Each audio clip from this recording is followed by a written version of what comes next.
दिल्ली के deputy CM Manish Sisodia को शराब घोटाले मामले में रविवार को पूछताछ के बाद गिरफ्तार कर लिया गया। शराब घोटाले मामले में सिसोदिया पर शुरुआत से ही आरोप लगते रहे हैं, क्योंकि वो दिल्ली सरकार में आबकारी मंत्री भी रहे हैं।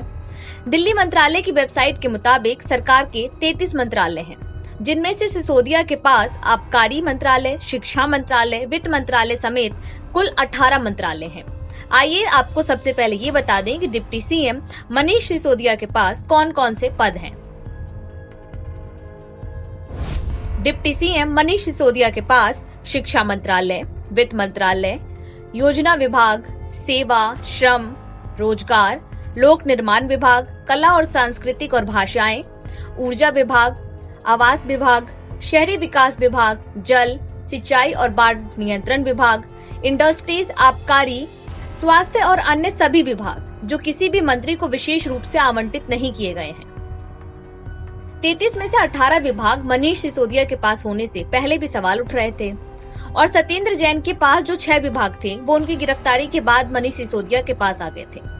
सिसोदिया अब 18 मंत्रालय संभाल रहे थे। इसे लेकर भी बीजेपी ने अब केजरीवाल को घेरा है। मैं ये कहना चाहता हूं कि मुख्यमंत्री अरविंद केजरीवाल जी को अब दोनों भ्रष्ट मंत्रियों को कैबिनेट से हटा देना चाहिए। मनीष सिसोदिया और सत्येंद्र जैन दोनों की कैबिनेट में कोई जगह नहीं हो सकती है। जेल से सरकार चलाने का पाप अब बंद होना चाहिए। और मुख्यमंत्री अरविंद केजरीवाल जी, आप भी कुछ डिपार्टमेंट संभालिए। कब तक बिना किसी काम का मुख्यमंत्री बनकर आप बैठे रहेंगे दिल्ली में?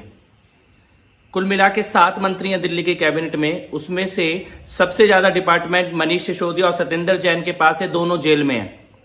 मुख्यमंत्री के पास कोई डिपार्टमेंट नहीं है। गोपाल राय बीमार है, वो कोई काम वैसे ही नहीं कर रहे हैं, और बाकी के बचे 3 मंत्री, उनको आपने काम दे नहीं रखा।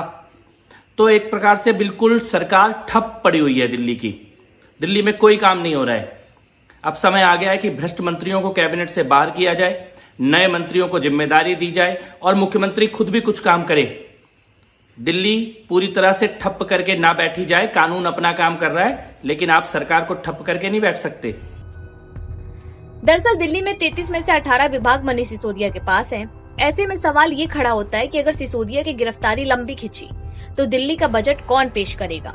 गिरफ्तारी के बाद पूरी आम आदमी पार्टी सिसोदिया के साथ खड़ी नजर आ रही है।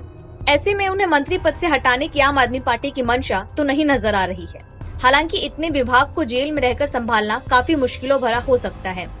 इसीलिए फैसला केजरीवाल की पार्टी को लेना होगा कि डिप्टी सीएम सिसोदिया को पद से हटाकर किसी और को यह जिम्मेदारी दी जाए या नहीं।